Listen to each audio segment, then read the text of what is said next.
So happy Mother's Day, everyone. In honor of Mother's Day, I've decided to read a little bit for you from the Susan Pula-Schultz, Don't Ever Give Up Your Dreams. A gift from my mother to me. Every single poem in this book is underlined. She underlined every word of every poem and wrote in the margins on several pages. This life is yours. Take the power to choose what you want to do and do it well. Take the power to love what you want in life and love it honestly. Take the power to walk in the forest and be a part of nature. Take the power to control your own life. No one else can do it for you. Take the power to make your life happy. And then there's this one. You are a wonderful, worthy, and lovable person. Appreciate that about yourself. No one has ever been or will ever be quite like you. You are an individual and original, and all those things that make you uniquely you are deserving of love and praise. And then she has down here, so many of these poems are just like they were written just for you. This was a gift from my mom the year I graduated high school, January 1st, 1986, to my darling baby girl, Christy. Precious. One of the most precious gifts she ever gave me. Besides her love, of course, the most precious. She must have had this motherly, feeling come over her. My baby girl is about to fly the nest, right? In June of that year, I left for college. Never to live at home again. Left. And so it reminds me of the bird in the nest. It reminds me of, I just saw some birds. We have some robins in a nest at the side of the porch, and I was at the Noda Company store the other day, and there was a big nest of robins, and the robin was flying right over our swing straight into the nest, and you could see her feeding the babies. And then I went over to get a little video, and I got a little too close, and she flew off, and one of the little baby fledglings, is what you call them? Anyway, the babies started to flutter, and it almost fell out before it was ready to fly. And I thought, oh, no, not yet, you're not ready. Not yet, you're not ready. But when we are ready, it's time to get out of that nest and fly. I remember being a little kid, we had those incubators where we would hatch chickens and specialty birds and doves and different things. And as a kid, I would watch the little incubator, and I couldn't wait for them to start pecking through the shell. And I literally couldn't wait. And once I was trying to help, and my mom was like, no, you can't do that. You'll kill it. I'm like, but it's having a hard time. See, it's barely coming through. And she's like, don't touch it. It has to do it on its own. It's that pushing through, the breaking through the shell that gives the little chick the strength to stand. It is that part that's theirs to do, that no one can do for them or they won't make it. They have to build their strength to stand and to be by the work they do breaking free of the shell. Sound familiar of our journey in this life? It strengthens us. It grows us to break free of our shells. Oh, but if only we had one shell. I know. We're continually breaking free of the next shell and the next shell and the next shell. Like one of those little dolls, the Russian dolls, inside the doll, inside the doll, inside the doll. That's kind of us on our journey of breaking out of the shell. And another story that just happened, we found a baby owl. And I wanted to, there I was again, like a little kid. I want to help. And then I thought, maybe not. I remembered that story about the incubator, right? And how that was going to hurt. So I looked up, I called some specialists about baby owls. My brother, that's my specialist. That's my go-to. And he's like, no, don't touch it. Don't touch it. It needs to be able to learn. What they do is they basically just jump out and they land on the ground because they're not quite ready to fly yet. And then they grab the tree with their beak, and they start flapping their wings and strengthening their wings. If I had rushed over to mess with it, would have scared the mom off who was there, who was overlooking the whole thing and ready to bring food until the baby was able to do its own thing or whatever. So there's a lesson in that for us, right? We have to be willing to do our own work, but we also have to be willing to ask for help. Both of those things are important. If we are the little bird, we got to be willing to accept the help until we're ready to do it on our own. But once we're ready to do it on our own, we have to do the work to break free, to be you, to grab the power of your own life and your own happiness, the power you have to have that. And that has to be our priority. If we want to be happy, our happiness has to be our priority instead of our fear. Instead of letting our fear rule us, we have to let our joy and our happiness pull us, right? So this journey of being you is a fabulous journey. It's the doll inside the doll inside the doll. We're continually breaking free of the shells, breaking free of the shells. But let's think about the shell for a second. The shell, because there's always going to be a new shell, honey. There's always going to be, I keep talking about authenticity. That's one of my part of my life journey, is to talk about, sing about, and do my best to live and teach authenticity. But it's not something that I never get to practice again. I'm practicing it every single day, because you're always going to the next level of how authentic are you going to be in this scenario. Okay, you did all right on that one. Now how about this one? Oh, you did really great on that one. How about this one? So in this shell experience, the next shell and the next shell, what do you have? You have protection. You're guarded. You have a barrier between you and others.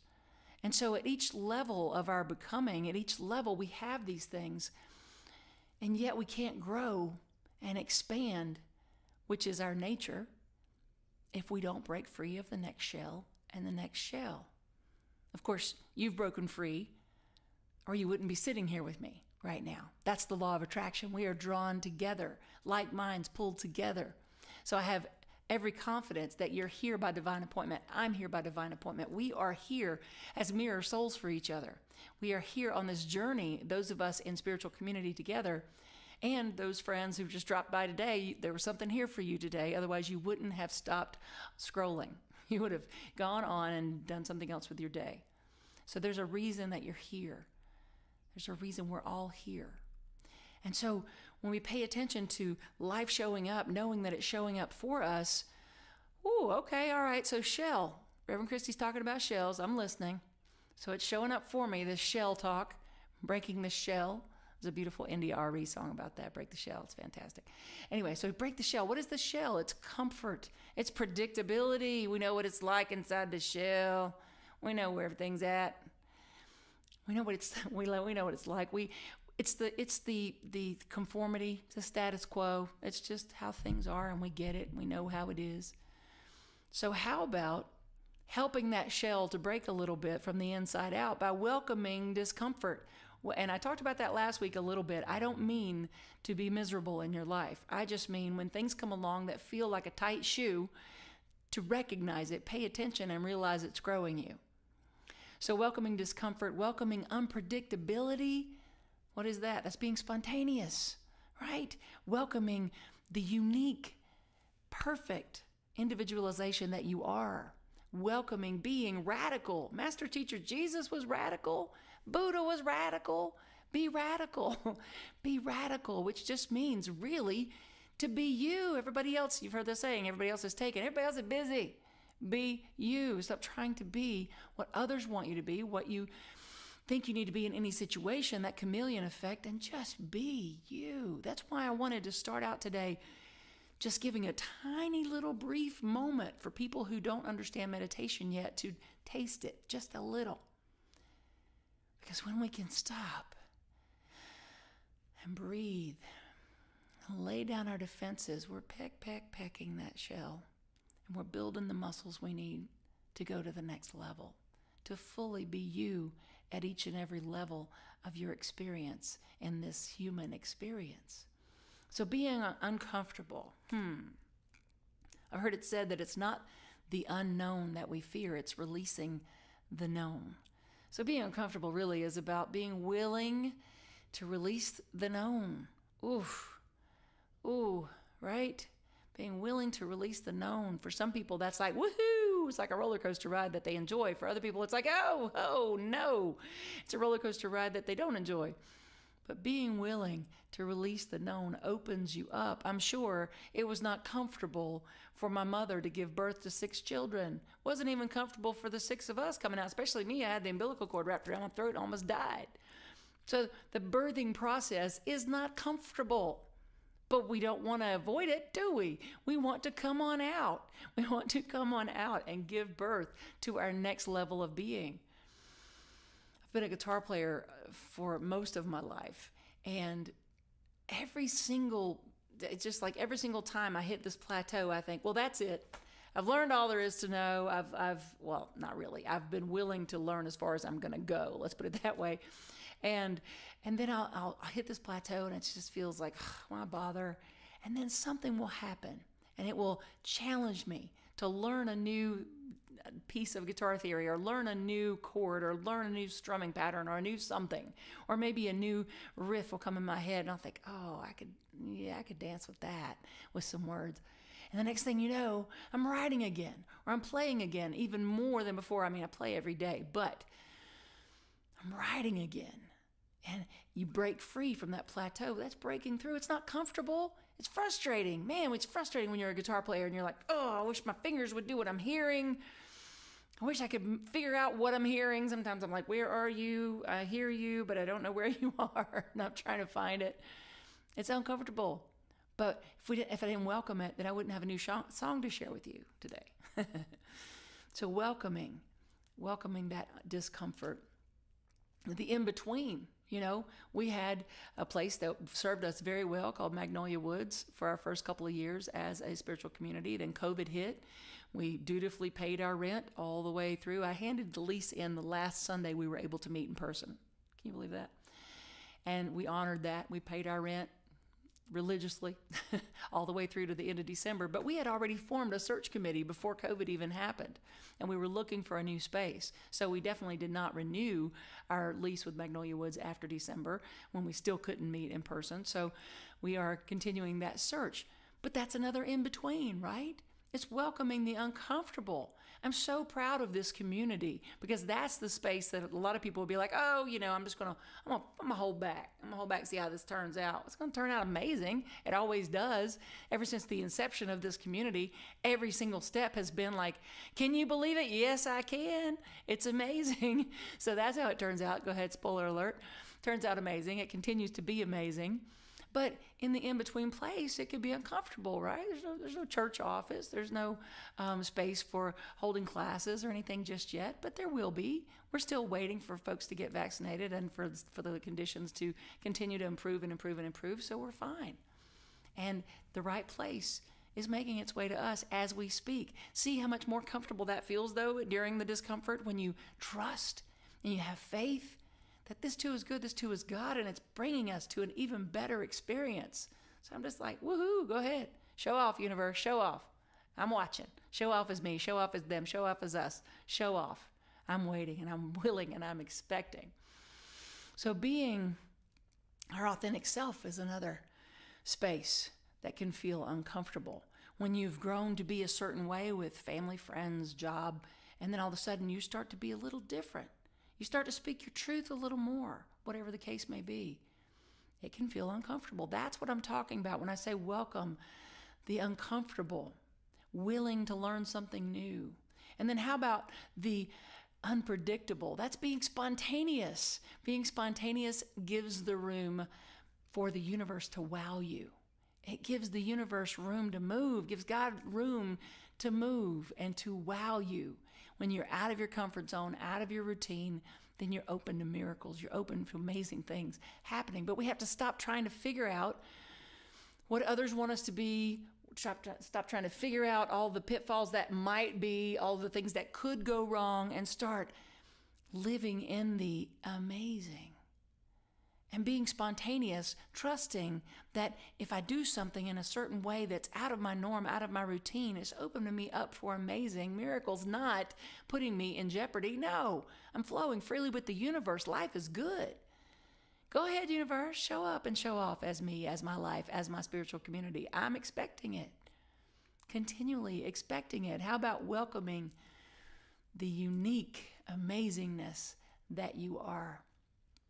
Releasing conformity, speak the truth, as Eleanor Roosevelt said, even if your voice shakes.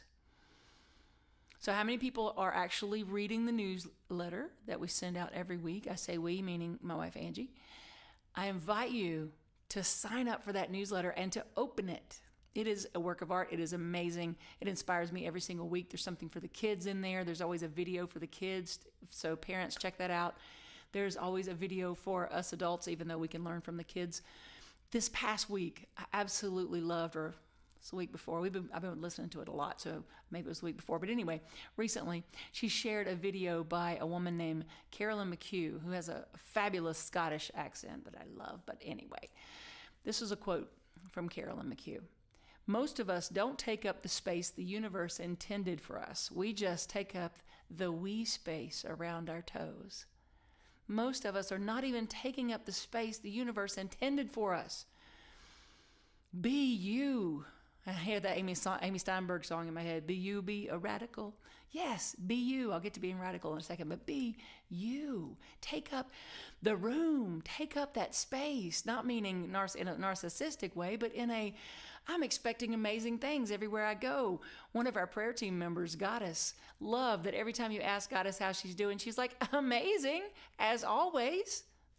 Love you, Goddess. Thank you for reminding us to show up to life that way. Amazing, as always. Carolyn Mchugh also mentioned in her video one of the videos I watched, the one that Angie shared, she mentioned Jill Scott, and I love her. Live life like it's golden. Yeah, I'm not going to sing that, but she's fabulous. She's amazing, amazing, amazing. And so she mentioned Jill Scott, who was talking about, she was being interviewed right before she went on stage after Erykah Badu, who is also amazing, phenomenal, and love her. And so the person asked, Jill Scott, well, are you nervous going on after Erykah Badu? And she's like, I think she said something like, have you seen me? Have you seen me perform, baby? I'm not nervous. I'm a queen. Something to that effect. I step in my queendom. That's what she said. I live in my queendom. She's like, I love Erykah Badu. She has shaped me. She has, given so much to me and inspired me and whatever, something like that. She said, but I'm me. She's not me. I'm me. I just booked a show at the Evening Muse. I'm so excited. A real live show. I'm so happy about it, with the band and everything. And I booked it with Renee Russell. And Renee Russell is somebody that years ago, when I was first starting to play guitar, she had a couple of years experience on me, and she was already doing what I wanted to do. And I would go and sit and listen to Renee Russell and think, and she plays guitar so well, and is a very good songwriter, great unique voice, the whole package. And I would go listen to her, and I would just be like, yeah, that. I want to do more of that. She inspired me. And now we're doing this show together at the Evening Muse. And I thought about that Jill Scott example, talking about Erykah Badu. I am in awe of Renee Russell, but I'm not small in my own mindset about going on with her that night. No, it makes me bigger because I celebrate how amazing she is, and I know that I have my own gifts. I bring my own thing. I do me like she can't do. She does her like I can't do, right? We have to stop comparing ourselves to everyone else and playing small because it makes someone else feel uncomfortable when we don't, or playing small because we're afraid. Take up more space than the wee space around your toes. Live large. Live large. Live knowing no one can do it like you, this life. I love Araya Mountain Dreamer. She has several poems that are so inspiring, but this excerpt is from The Call. Let yourself be one of the God-mad, faithful only to the beauty that you are. Let the lover pull you to your feet and hold you close, dancing even when your fear urges you to sit this one out. Remember, there is one word you are here to say with your whole being. When it finds you, give your life to it. Don't be tight-lipped and stingy. Spend yourself completely on the saying. Be one word in this great love poem we're writing together. When it finds you, give your life to it. When it finds you, that thing that you're here to be about. For me, it's inclusion, love, acceptance, and authenticity. Whether it's in music, in retreats, in concerts, in speaking, in community, in coaching, whatever, all the things that I do, they match up to that. I say yes to it if it hits that. If it's me expressing as that in the world, then it's mine to do. I sing it. I give myself to it. When it finds you, give your life to it. And as my dad would say, then you'll never work a day in your life. You'll be happy. I remember being a kid and I was so different in so many ways. And someone asked me one time, can't you just be normal? And I looked, and at first I felt like small, like, oh, I don't know, can I? And then only a few years later, I remember being a teenager, and I had on this shirt, and it said, and I was around that same person, and the shirt said, why be normal? It's just boring. Be radical. Be radically you. Who are you? Who do you think you are? Who are you here to be? And stop making excuses and staying small, but living large. Carolyn Mchugh also said this: you have to develop an inner state of mind that's impervious to all the good bleep and all the bad bleep that happens to you as the sky is to the weather. Be as impervious as the sky is to the weather, whether it's good or bad. Or as the Bible says, be you not attached to the fruits of your labor. It's not about the fruits or the spoils, but about the heart at the center of it all. Your heart at the center of your life. What are you here for? And live that, and live it large. Be true to that. And I promise you everything else will fall into place. Just be you. Who you are is fantastic.